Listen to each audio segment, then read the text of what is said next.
Halo Sobat Denok Ayu semua, terima kasih karena masih setia menunggu video-video terbaru dari Denok Ayu Novel. Jangan pernah lupa ya untuk selalu subscribe, like, and comment, agar Denok semakin semangat upload videonya. Bab 1163 tak terhitung. Setelah menebas, kapak penghancur jiwa pun bersinar dalam seketika. Sinar terang itu menembak bebas ke berbagai arah di ruang kosong. Ruang kosong itu seperti meledak dan terus-menerus mengeluarkan suara ledakan. Pada saat yang sama, bayangan kapak yang tajam itu memecahkan ruang kosong dan menebas ke arah Raja Monster Kura-Kura dengan kekuatan hebat. Bayangan kapak itu tidak dapat dihindari, ruangan yang besar pun langsung tertembus. Bayangan kapak besar itu menarik celah berwarna hitam yang seperti sebuah kilat hitam dari jurang dalam alam semesta dan merobek segala hal yang terdapat di dunia ini, menyerang Raja Monster Kura-Kura dengan aura yang mematikan. Bisa dikatakan bahwa pukulan ini sangatlah hebat dan tak tersiingi. Setelah melihat kapak penghancur, jiwa yang digenggam siluman bayi suci berkepala 9, Raja Monster Kura-Kura pun melihat lagi ke arah bayangan kapak yang mudah menebas segala hal itu. Tatapannya yang tenang itu akhirnya muncul sedikit emosi, namun raut wajahnya kembali datar lagi dalam seketika. Di raut wajahnya yang datar itu juga terdapat emosi yang meremeh-remehkan. La menggeleng kepala dan berkata dengan tak acuh, "Benar-benar tidak tertolong." Selesai berkata, cangkang milik Raja Monster Kura-Kura lagi-lagi memancarkan sinar hitam yang terang. Aura yang mengerikan langsung menyembur keluar dari dalam tubuhnya. Tubuhnya yang tua itu seperti memiliki energi yang banyak dan pelan-pelan terpancar keluar. Detik selanjutnya, Raja Monster Kura-Kura menggumam pelan dan mengentak keempat kaki ke permukaan tanah. Geledek besar seketika menggema kencang. Satu bumi pun berguncang keras seperti ada gempa yang mau terjadi. Ruang kosong menjadi sangat kacau dengan petir dan kilat di langit. Sebuah aura yang kuat pun mengalir deras dari tubuh Raja Monster Kura-Kura bagai pintu air yang terbuka. Aura besar yang tak berbentuk itu bergabung dengan energi kuat, membentuk sebuah tembok besar yang kukuh di tengah ruang kosong dan menindas ke arah siluman bayi suci berkepala 9. Tembok besar itu dapat menutupi langit dan terasa sangat hebat. La seperti bisa mendorong langit dan mendorong jatuh segala hal di dunia. Kehebatannya pun tidak dapat tersiingi. Orang-orang dan monster-monster yang menyaksikan langsung mundur jauh ke belakang, karena entah kapak penghancur jiwa milik siluman bayi suci berkepala 9 ataupun tembok besar milik Raja Monster Kura-Kura, mereka semua memiliki kekuatan yang mengerikan. Makhluk hidup apapun yang berada di dekat sana pasti bisa langsung hancur dan menghilang dari dunia, jadi mereka semua pun memilih untuk menghindar. Dalam seketika, semua orang dan semua monster merasa sangat gugup dan tercengang. Siapapun tahu bahwa Raja Monster Kura-Kura ini tidak dapat tersiingi, namun kali ini siluman bayi suci berkepala 9 telah menyembahkan kapak penghancur jiwanya. Dengan kekuatan yang begitu hebat, mereka juga tidak tahu apakah Raja Monster Kura-Kura ini bisa menahannya atau tidak. Bisa dikatakan juga bahwa pemenang pertarungan kali ini tidak dapat diperkirakan. 2.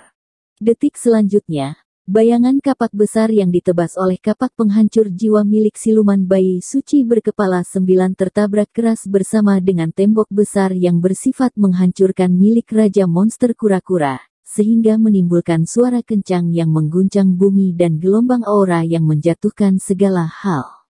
Bumi yang besar ini pun seperti mau tenggelam.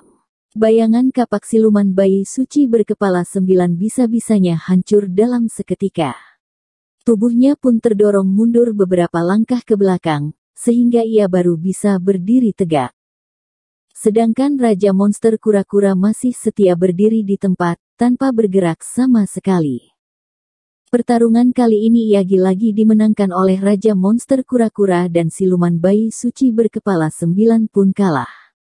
Siluman bayi suci berkepala 9 juga tidak dapat memenangkan pertarungan ini setelah mengeluarkan kapak penghancur jiwa. Orang-orang dan para monster yang berada di tempat lagi-lagi terdiam. Tempat yang begitu besar pun menjadi hening.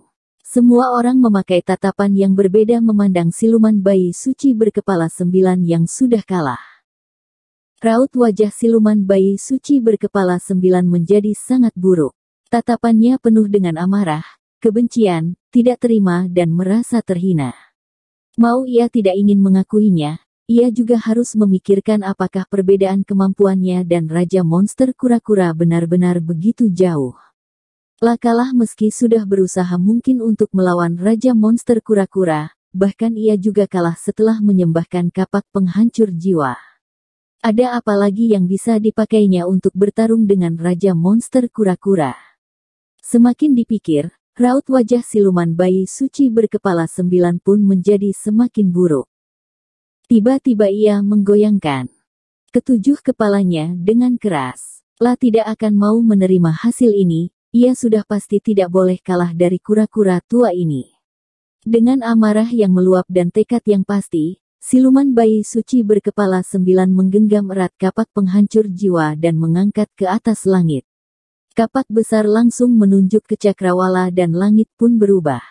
Kapak penghancur jiwa lagi-lagi bersinar dengan memancarkan aura yang sangat kuat. Siluman bayi suci berkepala 9 mengangkat tinggi kapak penghancur jiwa, sambil memancarkan aura mengerikan dari sekujur tubuhnya.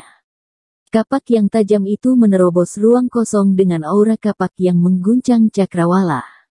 Kapak penghancur jiwa ini tidak hanya terkenal karena leluhur, bahkan juga dikarenakan orang yang mati di bawah sini tak terhitung.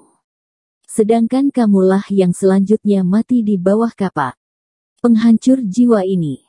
Mata siluman bayi suci berkepala 9 menjadi angkuh dan penuh dengan niat membunuh. Menatap tajam Raja Monster Kura-Kura dan berteriak kencang. Bab 1164 Angin Topan. Setelah melontarkan ucapan itu, siluman bayi suci berkepala 9 tidak banyak ragu lagi dan langsung menebas dengan kapak penghancur jiwa yang digenggamnya. Suar.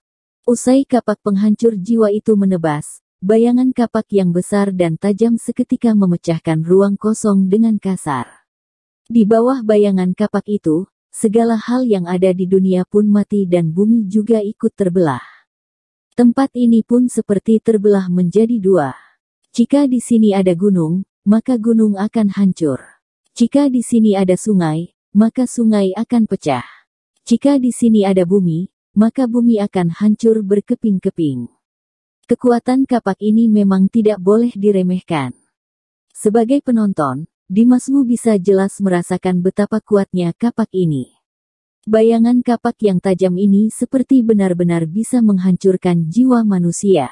Meskipun Dimasmu cukup percaya akan kemampuan Raja Monster Kura-Kura, namun pada detik ini, tangannya juga tidak tahan untuk berkeringat dingin, serta merasa gugup dan khawatir, karena pukulan siluman bayu suci berkepala 9 ini benar-benar tidak biasa. Manusia yang lainnya dan para monster juga menahan nafas pada detik ini. Hati mereka merasa sangat tegang dan semangat. Raja Monster Kura-Kura yang satu-satunya menerima serangan ini malah masih tetap bersikap santai, namun tatapannya juga terlintas sedikit rasa terkejut. Kapak penghancur jiwa yang baik. Raja Monster Kura-Kura pun tidak tahan untuk memuji. Harus mengakui bahwa energi kapak ini tidaklah biasa. Aura yang dipancarkan kapak ini sangatlah hebat. Ia seperti raja dalam dunia kapak, memiliki martabat yang tak berbentuk dan energi tertinggi, serta kekuatan yang menghancurkan, sehingga Raja Monster Kura-Kura juga tidak tahan untuk mementingkannya. Tanpa banyak ragu, tatapan Raja Monster Kura-Kura menjadi serius. Ia pun mengentak lagi dengan menggendong cangkangnya, lalu sebuah sinar hitam yang menusuk seketika memancar lagi dari cangkangnya. Sinar hitam yang terang itu seketika memenuhi ruang dan membaluti bumi. Ruang kosong yang luas dan bumi yang besar tiba-tiba seperti terjebak dalam kegelapan yang tiada batasnya. Sinar hitam memenuhi satu ruang kosong. Orang-orang dan para monster yang berada di tempat pun tertutup oleh sinar hitam itu. Awalnya aku datang kemari hanya demi membawa orang pergi, tapi jika kamu bersikeras untuk mencegat, maka jangan salahkan aku yang tidak sungkan. Raja Monster Kura-Kura menjerit kencang. Suaranya pun terdengar sedikit angkuh yang mematikan. Selesai berkata, sinar hitam yang tiada batas di udara sana tiba-tiba berkumpul dan berubah menjadi sebuah pedang besar berwarna hitam. Pedang besar hitam itu tiba-tiba bergerak dan langsung menebas kepala siluman bayi suci berkepala 9. Duar. Sekali pedang besar hitam itu menebas segala hal di dunia, serta tenaga Reiki dan energi yang terdapat di alam pun ikut menyerang bersama dengan pedang ini. Dalam sekejap mata, ruang kosong pun tertembus dan ruangan menjadi runtuh. Segala hal yang bersentuhan dengan pedang besar itu pun menjadi berkeping-keping. Pedang ini memiliki kekuatan yang menghancurkan bumi. Sedangkan pada detik ini, Raja Monster Kura-Kura seperti penguasa dunia dan pemimpin dari segala makhluk hidup di dunia ini, telah memimpin dunia dan mewakili Tuhan untuk memberi hukuman kepada siluman bayi suci berkepala 9. Duar.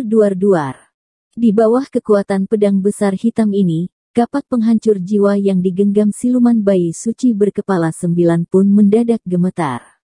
Bayangan kapak besar yang ditebasnya tadi juga seperti ditahan, sehingga kekuatannya berkurang banyak dan lajunya menjadi lambat. Bayangan kapak yang hebat itu malah tampak biasa sekarang, bahkan juga bisa meledak kapanpun. Tidak mungkin.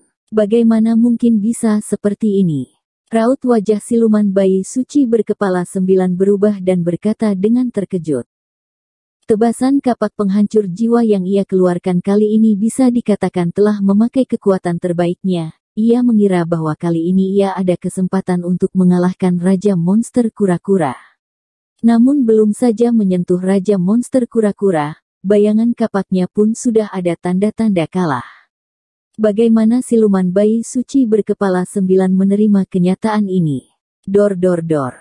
Saat siluman bayi suci berkepala 9 merasa terkejut, pedang besar hitam milik Raja Monster Kura-Kura pun tertabrak bersama dengan bayangan kapak besar milik siluman bayi suci berkepala 9. Serangan mereka saling bertemu, energinya pun meletus dan menimbulkan suara kencang. Titik di mana kapak dan pedang saling bertabrakan itu seketika muncul angin topan ruang. Aura yang kuat dan energi yang besar pun menyebar luas. Siluman bayi suci berkepala 9 terpukul oleh gelombang energi yang tersisa, tubuh besarnya pun melayang jauh keluar. Berhadapan dengan angin topan ruang, Raja Monster Kura-Kura malah masih setia berdiri di tempat dan tidak bergerak sama sekali. Bahkan raut wajahnya juga tidak ada perubahan. Ekspresinya masih begitu santai dan angkuh, bagai ia adalah seorang maha kuasa langit berbintang yang memandang rendah makhluk-makhluk yang ada. Dor. Off. Tubuh siluman bayi suci berkepala 9 lagi terjatuh di permukaan tanah dan menyebabkan suara kencang. Mulutnya menyembur sejumlah darah yang banyak dan pupil matanya penuh dengan keputusasaan. Dalam pertarungan ini, siluman bayi suci berkepala 9 lagi-lagi terkalahkan.